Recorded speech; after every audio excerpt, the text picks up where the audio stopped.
The first sign that humanity wasn't alone came at 3:47 p.m. Greenwich Mean Time, when every satellite in Earth's orbit simultaneously lost signal for exactly 3 seconds. When communications restored, the images they transmitted back caused emergency sessions in every major government worldwide. Massive crystalline ships had appeared in perfect geometric formation around Earth's atmosphere, their surfaces refracting sunlight into prismatic displays that turned the sky into a kaleidoscope of colors. Before military forces could scramble or governments could convene, screens worldwide flickered to life. From Times Square's massive billboards to smartphones in rural Mongolia, every display showed the same image. High collector versed of the Galactic Revenue Service. Their crystalline body structure mimicked their ships, semi-transparent and geometric, with what appeared to be swirling energy patterns flowing through internal channels. People of Earth, Verst's voice resonated through devices in a tone that somehow managed to sound both bored and condescending simultaneously. This is a standard collection notice from the Galactic Revenue Service regarding unpaid usage fees for Sector 3751. Commonly known to your species as the solar system. The alien adjusted what looked like crystalline spectacles perched on their geometric face. Our records indicate that your species has been utilizing this sector's resources for approximately 50,000 years without submitting the required documentation or maintaining proper licensing. This includes, but is not limited to, solar energy consumption, gravitational field usage, and unauthorized genetic evolution without filing the proper permits. In the streets below, chaos erupted. Stock markets worldwide began emergency shutdowns as trading algorithms went haywire. Social media platforms crashed under the weight of billions trying to process what they were witnessing. Yet Verst continued their bureaucratic monologue, seemingly indifferent to the panic they were causing. As per Galactic Code Section 7249B, subsection 42, paragraph O, your species has 48 standard hours to submit payment in full. The current calculated amount, including late fees, administrative costs, and standard compound interest, comes to approximately 847 quadrillion processed gravity units. When the United Nations hastily assembled emergency team finally established communication, their first question was met with what could only be described as bureaucratic disdain. What do you mean? What is a processed gravity unit? Verst's crystalline form shimmed with what might have been irritation. It's the standard currency of all civilized species. Surely you've mastered basic gravity processing by now. No? How disappointingly primitive. The alien shuffled through what appeared to be holographic documents. Well, this is irregular. However, the GRS is nothing if not accommodating. We will accept alternative payments in the form of quantum crystalline matrices, stored consciousness units, or approximately 60% of your moon's mass. When informed that humanity possessed none of these payment options, Verst's internal energy patterns turned a distinct shade of what humans would later learn was bureaucratic frustration. In that case, as per standard operating procedure, we will begin seizing assets as collateral until proper payment arrangements can be made. You have 48 hours to either submit payment or propose an acceptable payment plan. Failure to do so will result in standard administrative action, including but not limited to planetary lions, resource requisition, and, if necessary, temporal repossession of your evolutionary timeline. The transmission ended as abruptly as it began, leaving behind a deafening silence broken only by the sound of global panic. In Washington, Moscow, Beijing, and every other capital, military forces went to high alert. Scientists frantically tried to understand the impossible technology displaying itself above their heads. Economists attempted to calculate the value of humanity's combined assets, reaching the grim conclusion that even if they could somehow convert Earth's entire GDP into processed gravity units, they wouldn't come close to the demanded amount. As the first day began to wane, humanity faced a stark reality. They had less than 48 hours to figure out how to pay an impossible debt with impossible currency to an impossible tax collector who viewed their entire civilization as little more than a delinquent account number in some cosmic ledger. In the NASA monitoring station in Houston, Amanda Thompson stared at her power grid readings with growing curiosity, noticing something about the alien ships that nobody else had yet seen, something that would soon change everything. Amanda Thompson hadn't slept in 36 hours, sustained only by vending machine coffee and the kind of stubborn determination that had gotten her through both MIT and NASA's rigorous selection process. While the rest of the world panicked about alien tax collectors, she remained fixated on the strange power fluctuations her instruments had been recording since the GRS fleet's arrival. "You're wasting your time," Thompson, her supervisor, Dr. Harrison, called out as he passed her workstation for the third time that hour. "We need everyone focused on understanding their propulsion systems, not obsessing over power readings." But Amanda tuned him out, just like she had tuned out the doubters who said she'd never make it through the aerospace program. Her eyes remained locked on the oscillating patterns flowing across her screens. There was something familiar about them, something that nagged at the edges of her sleep-deprived mind. The crystalline ships above pulsed with energy in regular intervals, creating ripples in Earth's electromagnetic field. Amanda had been tracking these ripples, mapping them against known patterns.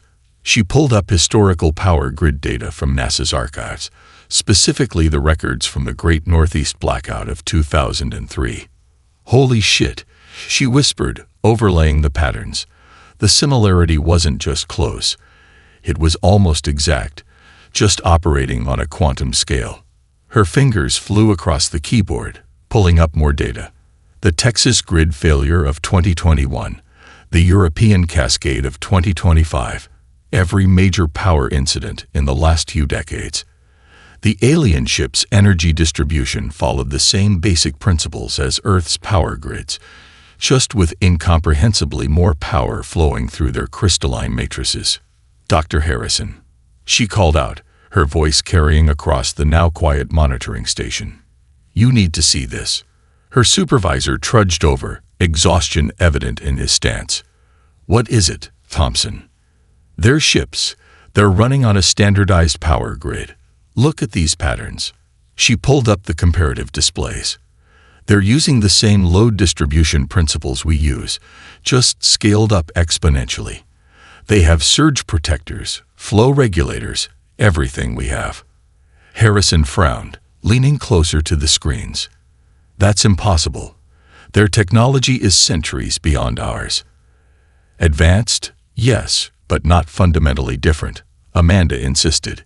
"It's like they took our basic electrical infrastructure and evolved it to its logical extreme. But the underlying principles, the way they manage and distribute power, it's the same." She pulled up another screen, this one showing real-time data from the GRS fleet. "See these fluctuations? They're compensating for power demands across their entire fleet, just like our grid operators do during peak usage. They're even experiencing minimal brownouts when they engage their quantum drives." Harrison's eyes widened as the implications stank in. "Are you suggesting?" "I'm suggesting that despite all their advanced technology, they're still bound by the same basic laws of power distribution that we are. And if that's true..." She paused, her mind racing ahead to possibilities that seemed both absurd and brilliant. "If that's true, what?" Harrison pressed. Amanda turned to face him fully. "If that's true, then we might understand their systems better than they think we do. We've spent decades dealing with grid failures, learning from blackouts, creating fail-safes for our fail-safes. Their system is more advanced, but it's built on the same foundation." She reached for her phone, scrolling through contacts until she found a name she hadn't called in years. "I need to make a call to someone who knows more about power grids than anyone else I know. Someone who's spent their career studying how they fail." "Thompson," Harrison's voice carried a warning tone, "whatever you're thinking could save Earth from having its evolutionary timeline repossessed." She was already dialing. "Yeah, I know. It's either brilliant or insane. Maybe both." The phone rang 3 times before a gruff voice answered. "Dr. Rodriguez?" It's Amanda Thompson from MIT. Remember that crazy theory you had about cascading grid failures being predictable? How'd you like to test it on a quantum scale? Above them, the crystalline ships continued their perfect geometric dance, their power systems humming with an efficiency that their operators had long since taken for granted. They had no way of knowing that their greatest vulnerability lay in that very perfection, or that humanity's long history of dealing with imperfection was about to become their greatest weapon. Dr. Michael Rodriguez's apartment looked exactly like Amanda expected. Whiteboards covered in equations, scattered computer parts, and enough empty energy drink cans to power a small city. The man himself stood before his largest board, adding another layer of calculations to an already dense maze of mathematical formulas. "So let me get this straight," he said, not turning around. "You want to create a power surge big enough to affect quantum crystalline technology that we barely understand, based on my theories that got me laughed out of 3 universities. 4 universities," came a voice from the corner.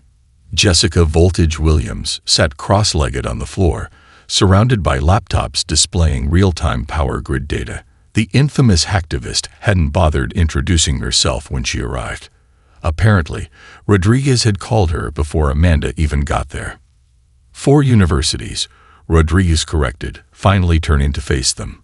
His eyes held the intense look of someone who'd spent years being called crazy and was finally being vindicated. "And now you're telling me those same theories might save Earth from cosmic repo men." Amanda pulled up the power signature data on her tablet, projecting it onto one of the few clear spaces on the nearest whiteboard. "Their whole fleet operates on standardized protocols. It's advanced, but it's still bound by the same fundamental principles of power distribution that we use. The only difference is scale." "Scale is everything," Jessica chimed in, her fingers never stopping their dance across keyboards. "I crashed the eastern seaboard by exploiting a tiny fluctuation in the grid, scaling that up to quantum levels." She finally looked up, a gleam in her eyes. "It's insane. I love it." Rodriguez grabbed a marker, starting a new set of calculations. "The problem isn't just scale. Their systems will have fail-safes, redundancies." "That's exactly why this could work," Amanda interrupted. "They've built their systems to be perfect, but we understand imperfection. We've spent decades learning from blackouts, brownouts, and cascading failures. When was the last time they had to deal with system failures?" "Bureaucrats," Jessica snorted. "They'd probably just file reports when something breaks and wait for technical support from another galaxy." Rodriguez stepped back from his calculations, running a hand through his disheveled hair. "The math works. In theory, if we could create a synchronized surge across all of Earth's major power grids, amplify it through their own power distribution network." He trailed off, adding another equation. "We could force their entire fleet into emergency shutdown." Amanda finished. "Their own fail-safes would trigger, trying to prevent system damage. Or we could blow up half the planet," Rodriguez added cheerfully. "The margins for error here are microscopic.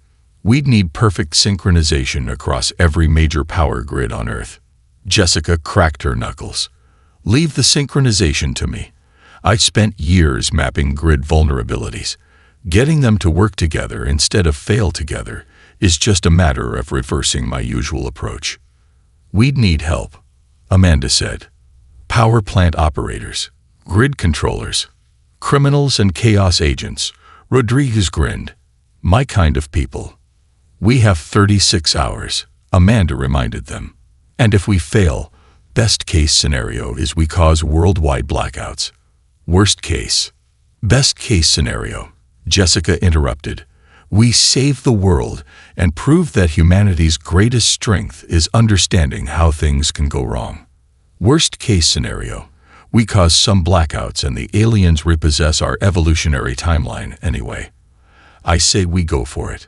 Rodriguez turned to his whiteboard one last time, adding a final equation. "The math works," he repeated, more firmly this time. "We can't match their technology, but we can use their own standardization against them.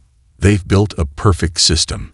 We just need to introduce a little carefully calculated chaos. Amanda looked between her two unlikely allies, the discredited genius and the reformed hacktivist, and felt the first real spark of hope since the aliens arrived. Then let's get to work. Jessica, start reaching out to your contacts in the hacker community.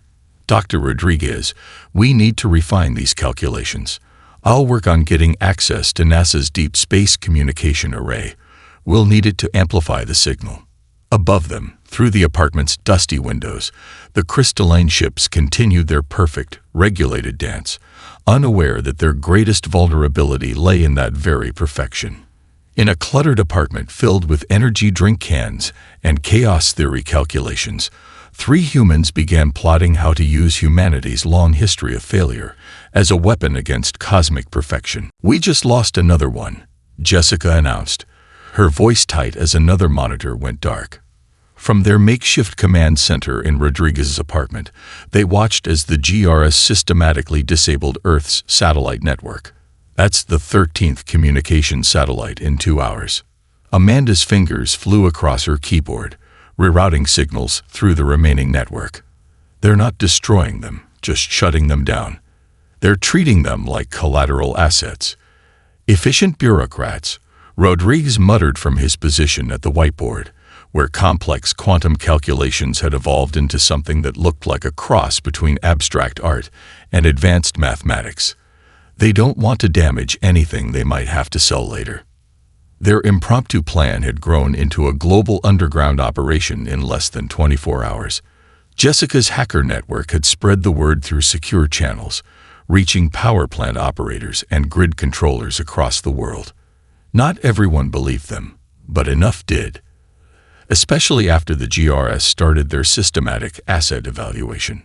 "Beijing's on board," Amanda announced, reading from an encrypted message. "That gives us control of nearly 70% of the world's major power grids." Still no word from Moscow. "We don't need Moscow," Rodriguez said, adding another layer to his calculations. "The quantum resonance pattern will propagate through their portion of the grid whether they cooperate or not, though it might blow out every transformer in Eastern Europe." The room fell silent as the implications sank in. They were about to attempt something that could either save humanity or plunge the world into darkness. The weight of that responsibility hung heavy in the air, broken only by the constant tapping of keyboards and the squeak of markers on whiteboards. A sudden flash of light from outside drew their attention. Through the window, they watched as the International Space Station's orbit began to decay, caught in some kind of crystalline beam from one of the GRS ships. "They're moving it," Amanda breathed, horror mixing with fascination. "They're literally repossessing the ISS." "Warning shot," Jessica growled, her hands clenching into fists. "They're showing us what they can do." Rodriguez stepped back from his calculations, capping his marker with more force than necessary. "The math is as ready as it's going to get. We've mapped every major power node, calculated the surge pathways, and established the quantum resonance patterns. Now we just need—" A deep hum cut through the air, making their teeth vibrate. Outside, the crystalline ships began to shift position, their perfect geometric formation changing for the first time since their arrival. Amanda's phone buzzed, a message from her contact at NASA. "They're starting to target ground-based assets. The very large array in New Mexico just went dark. They're working their way through our major scientific installations."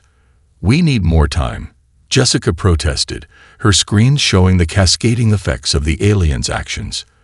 "The surge network isn't fully synchronized yet." "Time is a luxury we no longer have," Rodriguez said, his usual manic energy focused into something more determined. "How many power stations are ready?" Amanda checked their secure channel. 62%. The rest are either still preparing or haven't committed. "It'll have to be enough." Rodriguez moved to Jessica's station, examining her synchronization protocols. "If we can't create a perfect surge, we'll have to rely on the chaos theory components of the plan. The quantum resonance should propagate through their standardized systems, even with an imperfect initial surge." "Should," Jessica emphasized, but her fingers were already modifying the code. "We're betting the planet on should." Amanda looked between her companions, the brilliant outcast and the reformed criminal, and made a decision. "Start the countdown. Notify all participating stations. We do this now, ready or not." 62% of a plan. Rodriguez mused, a strange smile playing across his face. Going up against advanced alien technology with incomplete preparations and theoretical mathematics, using our understanding of failure to fight their perfect systems. "Sounds about right for humanity," Jessica added, initiating the countdown sequence. Above them, the crystalline ships continued their ominous repositioning, unaware that beneath them, a hastily assembled network of humans was about to turn their greatest strength, their standardization and perfection, into their greatest vulnerability. The next hour would determine whether humanity's expertise in dealing with failure would prove to be their salvation or their final mistake. "Target acquired," Jessica announced, her voice barely a whisper in the tense atmosphere of their command center. On her main screen, a small GR's scout ship hovered above the Mojave Desert, its crystalline structure gleaming in the afternoon sun. "The Pakistani power station is ready for the surge on your mark." Amanda glanced at Rodriguez, who was making final adjustments to his calculations. They'd chosen this particular scout ship carefully. It was the smallest in the fleet, positioned farthest from the main armada, and appeared to be running routine atmospheric surveys. "If this works," Rodriguez said, double-checking his quantum resonance figures, "will cause a localized power surge that should trigger their emergency systems. If it doesn't," he let the sentence hang. "If it doesn't, we might as well have sent up a flare announcing our plans to the entire fleet," Amanda finished. She took a deep breath, squaring her shoulders. "Do it." Jessica's fingers flew across her keyboard, sending the coded signal. Miles away, in a power station near Karachi, engineers initiated a carefully calculated power surge, directing it through modified transmission arrays aimed at the scout ship. For 3 seconds, nothing happened. Then the scout ship's crystalline structure flickered, its perfect geometric patterns distorting slightly. A ripple of energy ran through its surface, like waves across a pond. "Holy shit," Jessica breathed, her screens lighting up with data. "We've got quantum feedback. Their power grid is actually responding to the surge." Rodriguez rushed to his monitors, eyes wide as he watched the readings. The resonance pattern is exactly as predicted. Their standardized systems are trying to compensate for what they think is a power fluctuation. But a brilliant flash of light interrupted him. The scout ship's entire structure had become temporarily transparent, its internal energy patterns clearly visible as they spiraled into chaos. "They're not just compensating," Amanda realized, watching the cascade of effects. "The surge is propagating through their quantum matrix. Their own power distribution protocols are amplifying it." The scout ship's lights flickered once, twice, and then went completely dark. It hung motionless in the air for a moment before emergency systems kicked in, holding it aloft but clearly struggling.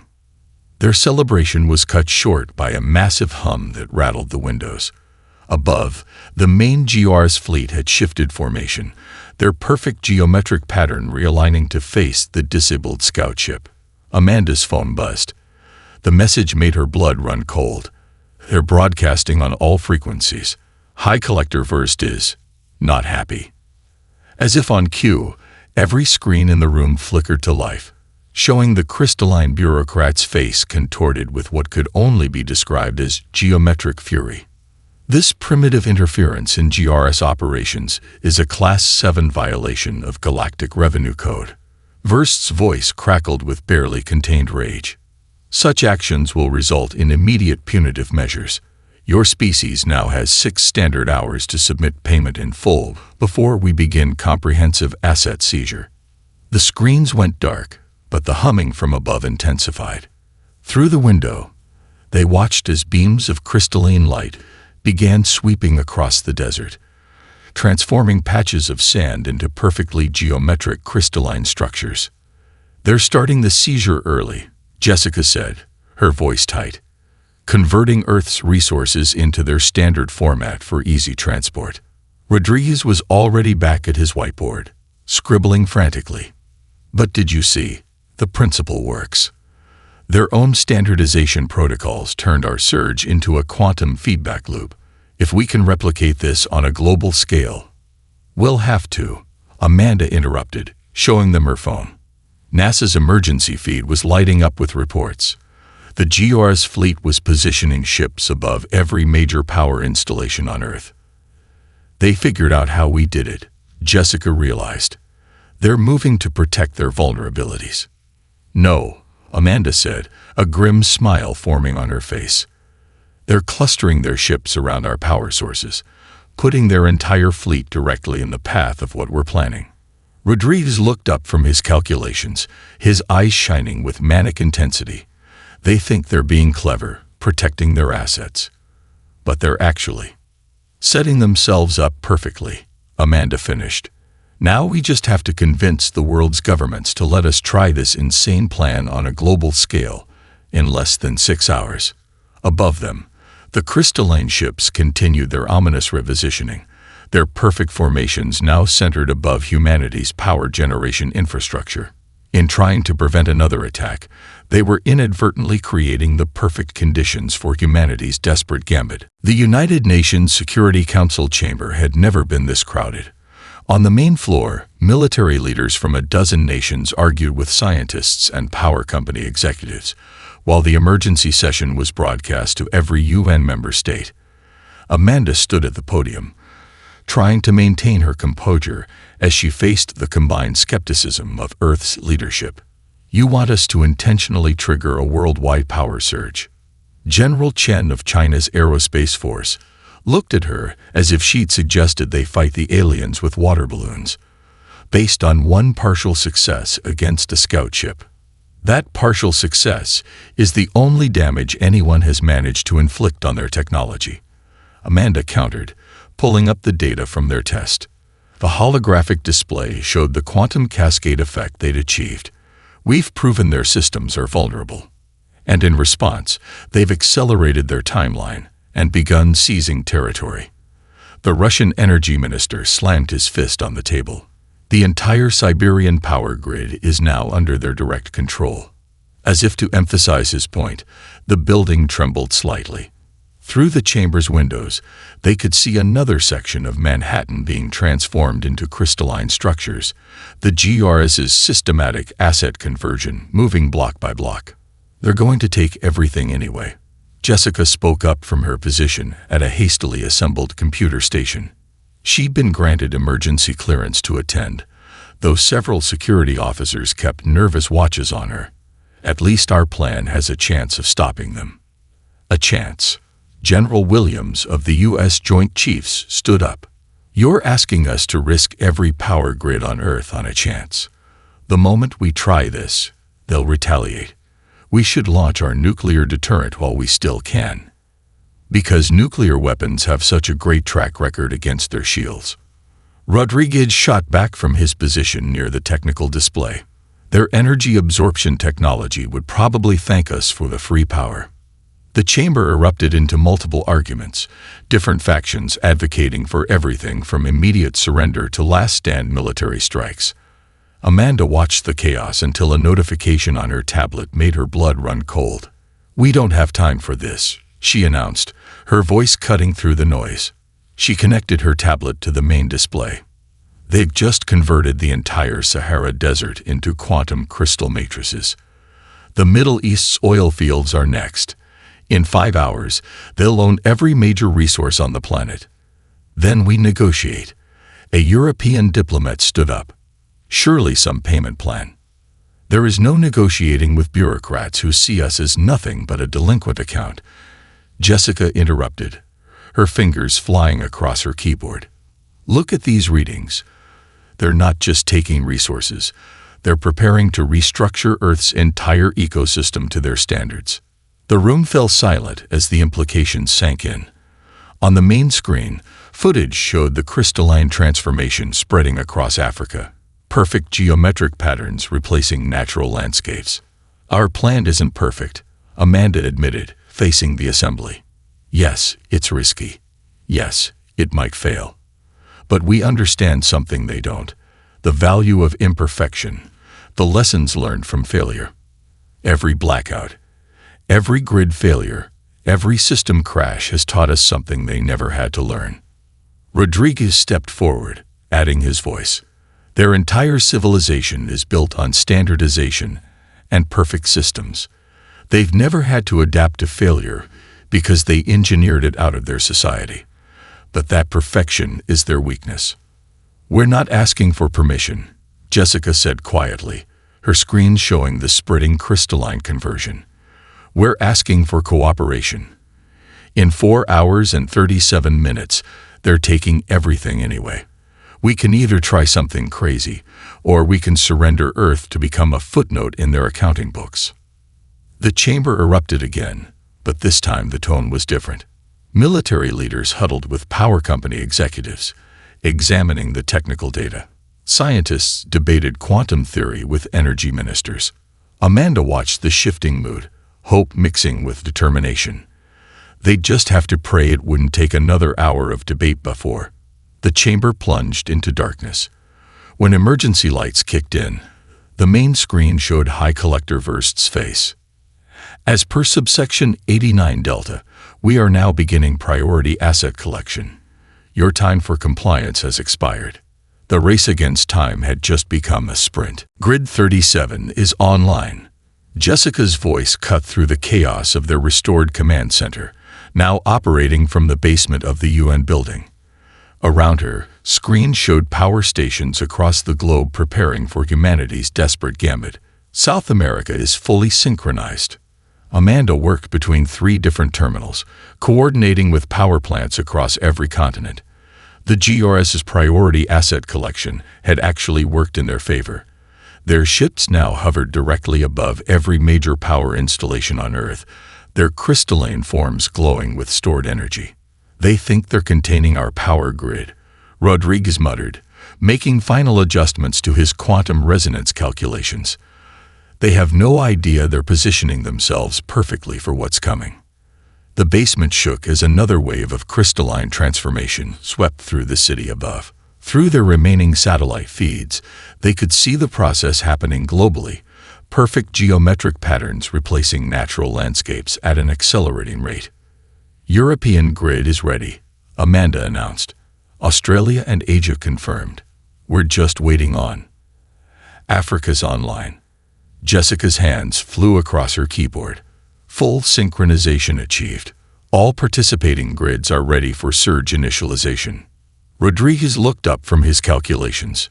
Now or never. Folks, the moment we start this, there's no stopping the cascade. Amanda took a deep breath, looking at her unlikely allies, the discredited scientist and the reformed hacktivist. Around them, the combined technical might of humanity waited for their signal. Send the initialization code. Jessica's fingers danced across her keyboard one last time. Surge protocols activated. Global power grid synchronization in 3, 2, 1. The lights flickered worldwide as every power plant on Earth began generating a precisely calculated surge. The energy built rapidly, following paths they'd mapped through the grid's infrastructure. First phase successful, Rodriguez called out, watching quantum readings spike on his monitors. The surge is following the predicted pattern. Their ships are beginning to respond. Above them, the crystalline fleet's perfect formation wavered as their standardized systems detected the approaching power fluctuation. Emergency protocols activated automatically, their energy distribution networks attempting to compensate. They're trying to absorb the surge, Amanda observed, watching the readings. Just like we predicted. Their standardization protocols err. A blinding flash lit up screens worldwide as the quantum cascade began. The GRS ship's attempt to standardize the surge created a feedback loop, their own power grid protocols amplifying the effect beyond their system's ability to compensate. It's working. Jessica shouted over the growing hum that seemed to fill the air itself. Their quantum matrices are destabilizing. The cascade is propagating through their entire fleet. Through their remaining cameras, they watched as ship after ship began to flicker, their perfect crystalline structures becoming transparent as internal energy patterns spiraled into chaos. The geometric patterns that had seemed so intimidating now worked against them, transmitting the cascade effect from ship to ship. High Collector Verst is broadcasting. Amanda called out as screens worldwide flickered to life one last time. The crystalline bureaucrat appeared even more geometric than usual, their form distorting as systems failed around them. This is unprecedented. Our systems are perfect. They're standardized. There. The transmission cut off as the final stage of the cascade reached their command ship. For a moment, the entire GR's fleet hung in the air, their structures now fully transparent, internal energy patterns visible as they spun out of control. Then, as one, every ship went dark. The silence that followed was deafening. Around the world, humans held their breath as the mighty fleet hung motionless in the sky, emergency systems barely keeping them aloft. Did it work? Rodriguez whispered, checking readings that seemed almost too good to be true. Did we just crash the most advanced technological system in the galaxy using a glorified power surge? Before anyone could answer, a new transmission cut through the silence. The face that appeared on their screens wasn't the High Collector, but rather a harried-looking crystalline being wearing what appeared to be technical support credentials. "Attention primitive species," the new voice announced, sounding both impressed and annoyed. "Please hold for emergency technical support. Your unprecedented actions have triggered a complete quantum matrix reboot.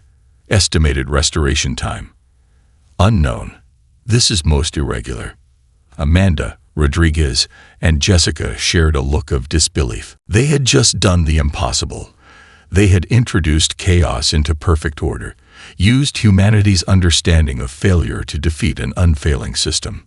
And somehow, they had reduced the mighty Galactic Revenue Service to calling tech support.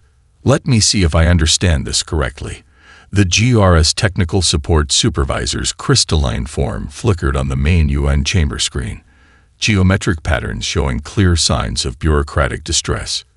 "You deliberately induced a quantum cascade failure across our entire standardized grid." 3 days had passed since the surge. The GR's fleet hung in low-power mode above Earth's major cities, their once perfect crystalline structures now running on emergency systems. Amanda, Rodriguez, and Jessica stood before the emergency session of the UN Security Council, facing not just Earth's leadership, but also an increasingly bewildered array of alien technical support staff. "Not exactly," Rodriguez replied, unable to keep a slight grin off his face. "We introduced a carefully calculated chaos factor into your standardized systems. The cascade failure was actually caused by your own protocols trying to normalize an inherently chaotic surge." "Impossible," another technical support alien chimed in. "Our systems are perfect. They're designed to handle any power fluctuation." "That's exactly the problem," Jessica added, pulling up diagrams on the main display. "You engineered out the possibility of failure so completely that your systems don't know how to handle it. We just showed you your blind spot." The technical support supervisor's geometric patterns shifted in what might have been discomfort. "And in doing so, you've managed to corrupt our entire database of calculated taxes, destroy multiple quantum processing nodes, and force a complete restart of our standardized systems. Don't forget causing the first-ever complete shutdown of a GR's fleet," Amanda pointed out, "which, according to your own regulations, should qualify as a major systematic review trigger, right?" The crystalline alien shared looks that somehow managed to convey bureaucratic panic despite their geometric features.